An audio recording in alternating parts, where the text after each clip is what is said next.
All right, good morning, everyone. I'm going to dovetail into the previous lesson about face maps. In the previous lesson, we talked about face mapping, how to do the shape of a head, also how to map out in proportion the facial features like eyes, nose, mouth, ears, neck, and so on. We got as far as setting up hairline, and so what I'm going to do now is give an example of different styles of hair. Because there's so many different types, it might be impossible in a short lesson how to show every type of hair, but I will show you the general guidelines as far as hair is concerned. The first thing is probably a time-consuming and inaccurate approach would be to try to draw every single strand of hair right off the bat. So the general rule of thumb is to draw the general shape of hair. So what I'm going to do is I'll start off with a quick face map.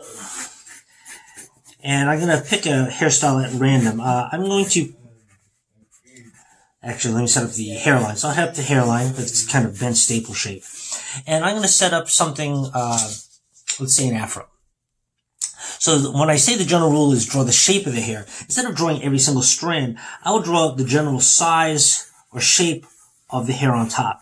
You'll notice that while this line here is the skull line, no matter what kind of hair you have, there's always some lift away from the skull line to show where the hair is.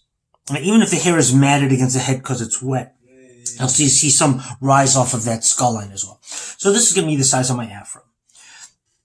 The next part here for this particular hairstyle, after I draw the general shape and volume of it, is I think about the quality of the hair. Is it straight? Is it is it nappy? Is it braided? Whatever. So with the example of the afro, what I'll do is I'll literally scribble certain parts, and I'm going to focus on the edges first.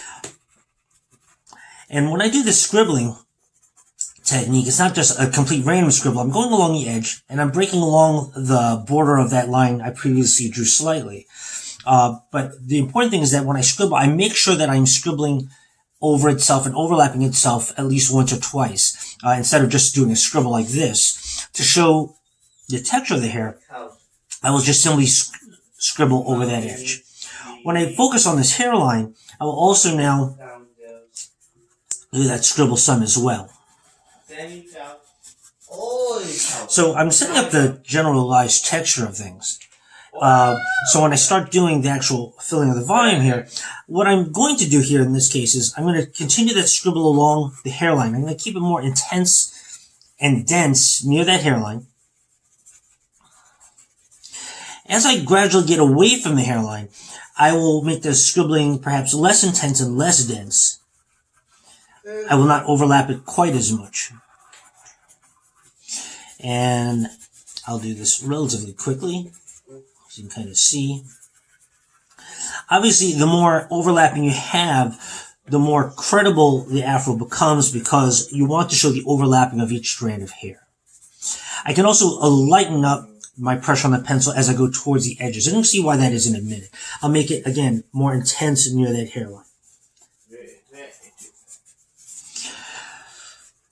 The thing I'm going to mention now while I'm doing this is I will add shading on top of this. The idea here is that this hairstyle is spherical in form. If the person were in front of me, the hair would be round, like a sphere as opposed to just round like a circle, which is flat. So to get the illusion that the hair is spherical, I'm going to rely on shading, and that shading is going to reflect what I'm doing with this texture right now. This is simply texture. When I go into the shading, which will be somewhat subtle to begin with, okay. So hopefully that looks relatively credible right now for a quick drawing.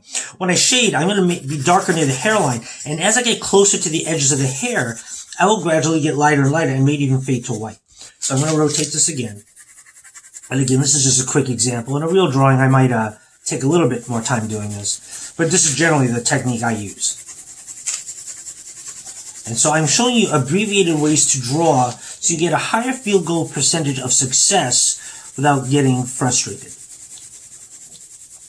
Obviously, working from observation is best, but sometimes, depending on the existing skill level, this is a nice abbreviation to do. And hopefully you can see this, the sphericalness of the hair. There are other hairstyles to work with. Let me show you that again.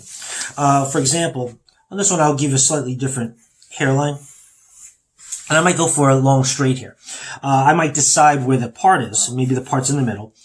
But what I'll do, once again, is I'll draw the shape of the general hair. So I want to come above this skull line to show how much volume is in the hair. And I might do it on this side as well. There might be some gentle waves in there as well as more intense ones. What I'm going to do here for this example is also show you where the neck is. Okay.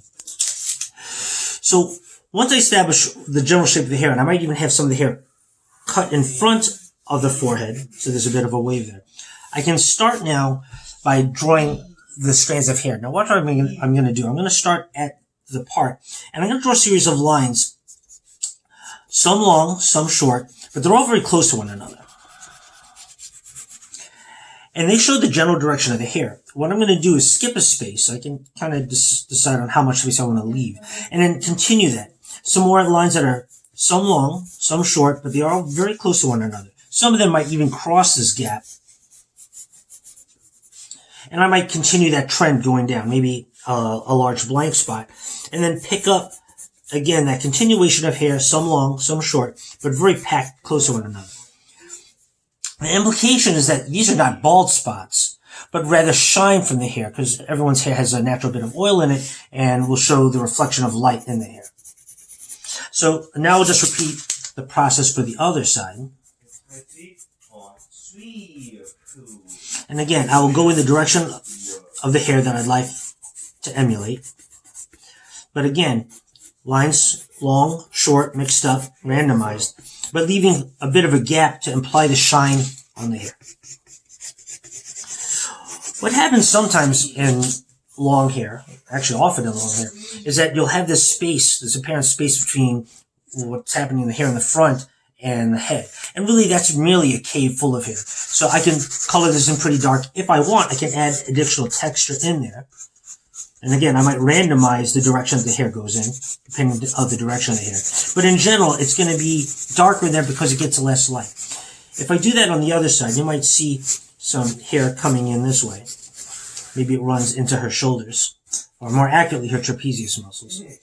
But this would end up being darker than the rest of the hair because it's away from the light and in kind of its own little cave. And that would be an example of long hair. And I could certainly make it stronger or wavy if I need to. So afro, and there's the long hair. What I'll do on this next one is I'm going to attempt a bun, because I know that's kind of popular with some. And again, things are not wholly different from the straight hair. The difference is the bun at the top. And because of that bun, I will show maybe a widow's peak in this case. Oops, my pencil is not sharp enough. Let me just sharpen my pencil real quick.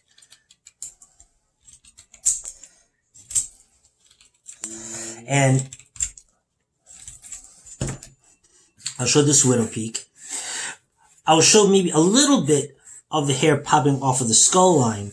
Again, just to show that the hair is being pulled tight across the skull. And maybe the size of the bun here. When you watch me handle this, I'm going to go from the hairline, and I'm going to pull the hair back towards the center of the head in arcs on one side and on the other side as well. That shows the direction of the hair being pulled back towards the bun. And we look at the bun, again, because the hair is funneled in towards the center, it's now going to explode out from the center. You may see what's tying the hair back. That might be the elastic, and you might see the hair coming out. It's fanning out almost like a peacock tail. So if I was now to complete some of the shading on this, or some of the rudimentary texturing and shading, I'll start from the hairline, and I'll pull it back towards the center top. I would tend to be more intense by the hairline, because it's closer to the eye. Maybe I'll skip a space and show some more hair continuing in those directions. Again, randomizing that some of the lines are long, some of them are short, but they're all tightly packed to one another. And this starts the rudimentary illusion that the hair is being pulled back. When I get to the bun itself, again, some lines close, some lines short, some lines longer, but they're all packed closely to one another to replicate the illusion of hair.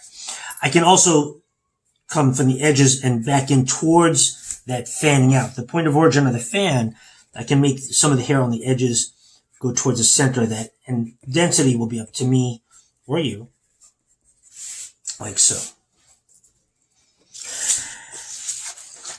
To give you an example of another hairstyle, I get often braids, and braids are kind of one of the more fun things to draw, and I'm going to demonstrate that real quick. And they're a little bit more involved, but they're not horribly difficult. So once you know the quote-unquote formula for it, it's fairly easy to replicate again and again and again.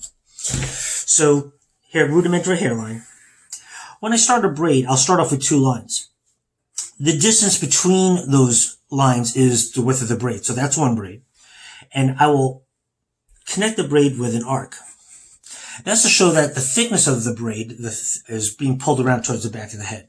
I will skip a space and put another 2 lines. However much space you put between the previous 2 lines and the next 2 lines is the space of the scalp. So here again is the arc connecting the 2. And maybe I'll throw another one on the side here. Then I can fill up the whole thing. But once you look at this, if you click carefully, I'm going to draw a diagonal across the braid. Halfway down that diagonal, I'll make a diagonal in the other direction, and I'll rinse and repeat. Halfway down this diagonal, there's another one. Halfway down this diagonal, there's another one. And I will repeat them. If you look closely, they're kind of like a series of upside down Ys next to each other.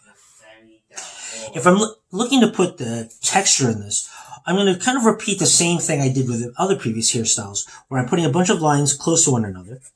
And this time I'll change direction for the next section of the braid.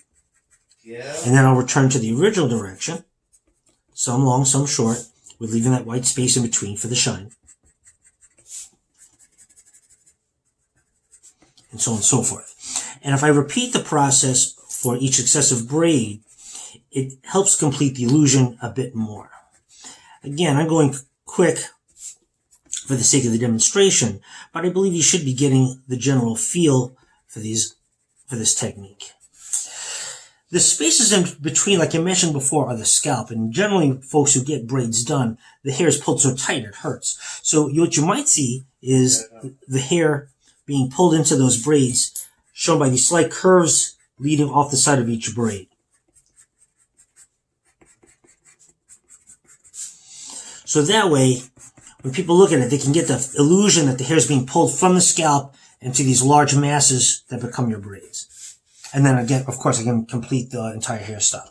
But you can see what we've covered so far in a short period of time, from the afro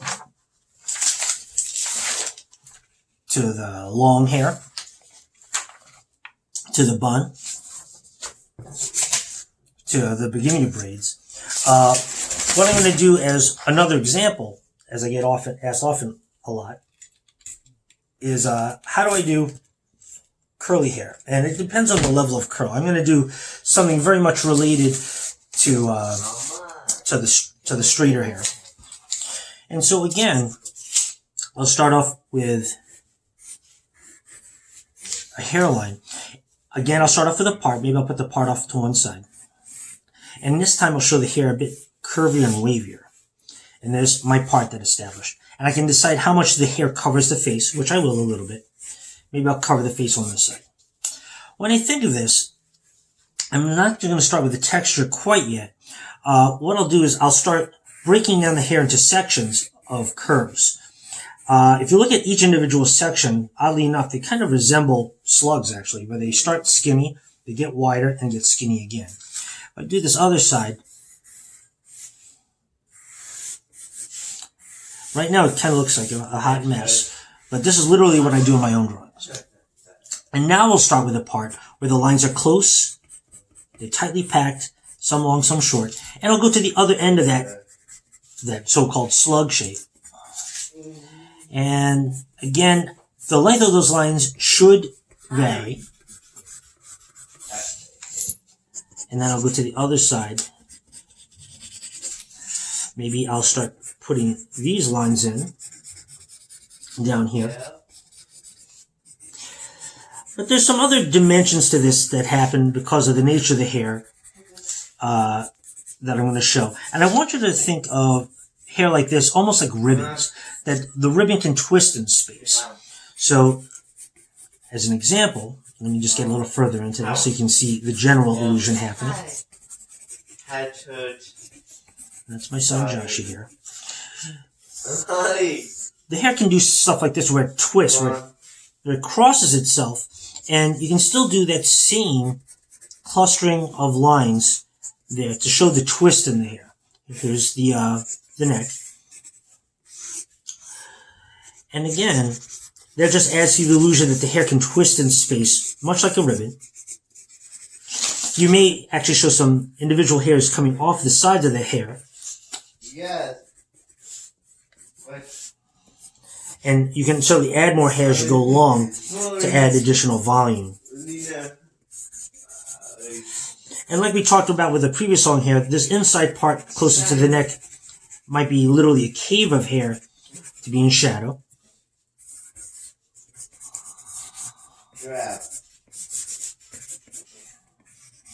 And you should be able to get this general feel for the long hair. I'm going to end with one more hairstyle. And that hairstyle is going to be waves. That's another popular one that I get asked about a lot. And it's fairly easy. It requires a bit of patience, but like anything in life that is worthwhile, patience is a virtue. So if I'm talking about waves, I'm going to go again with another basic hairline. Maybe that hair comes off the skull line slightly. But what I'll do is I'll go to the hairline itself and draw the letter C over and over and over again. And I'll pack them in kind of tight. You notice I'm starting at the top of the hairline, not on the sides. And I can go to the side of the head. And that's the arc of C's. What I'm going to do is another row of C's, but they're going to be drawn backwards. Oopsie, there's my pencil. And you can see that it's a fairly simple, repetitive technique that will yield some decent results. Once I'm done with that, I will return back to the original direction of C's and make another row. And I can make these rows thicker or thinner depending on what my tastes are. But the repetition of these C's going in one direction and then the opposite direction will help with the illusion of waves. And again, I'm going fairly quickly, so it's not quite as neat as it could be. But this should serve as a reasonable example of what you can do if this is the choice you make. And you'll see why I have to give different demonstrations of this, because once again, there's so many different variations of hair. So hopefully you can see that illusion happening. Usually with waves, sides of the head are fairly shaved, and this can be true from any hairstyle that's kind of shaved. You can simply just put in very tight dashes, and again, the space between the dashes implies that there's skin or scalp being seen.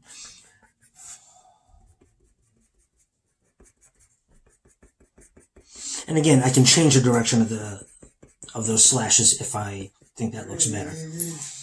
And then again, just to add a little bit of pizzazz to this, once you've established texture, you can establish now volume by simply shading in towards the edge of the hair by starting in dark by the hairline and getting lighter as you go towards the outside edge of the hair.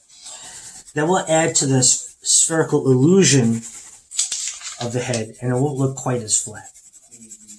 And again, this is a relatively quick example, but you'll notice that if the shadow ends up hiding some of the texture, that's okay. I can put the texture in darker if I want, or I can leave it hidden so it's not so obvious. But that's a quick example of, say, waves. And that will conclude today's examples of hair. Actually, let me spread these out a little bit. And it should give you a basic idea of how to approach hair. And while there are other examples of this, you can certainly figure some of that out off of my examples today. Okay? So good luck, everyone. Stay healthy.